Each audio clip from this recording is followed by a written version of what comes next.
Nagbalik eskwela rin ngayong pasukan ang anak ng ilang Kapuso Stars. Mapa-grade school o play school man, bibong-bibo na ang young celebrity kids. Darito ang aking Star Bites.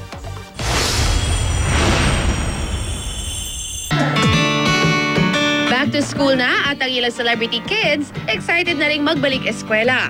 Ang uniko iho ni Jenilyn Mercado sa aktor na si Patrick Garcia na si Alex Jazz, grade 1 na ngayong pasukan sa isang private school.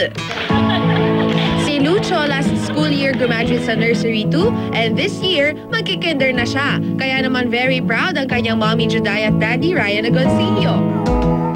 Ang anak ni Asia Songbird Regine Velasquez at Ogie Alcacid na si Nate at age 3 nag-start na rin mag-aral last year. Habang ang ilang anak ng celebrities naman, ina-enroll muna ng kanilang mommy at daddy sa summer classes at play schools para mahasa at masanay sa pag-aaral. Ilan sa mga ito ay sina Baby Zion, Baby K. Trends at Kevin Kramer. Ang anak ni Yasmin Curdy na si Ayesha at 2 years old na experience na pumasok sa school. Pumasok siya sa Cambridge nung last year. Pero this year, tinitingnan pa namin kasi ang hirap pala pag pumapasok na pala yung bata sa school.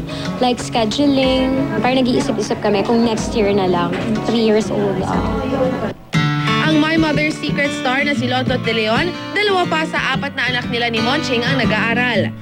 Si Diego is in college already, and then my daughter naman, Maxine, is in grade 7.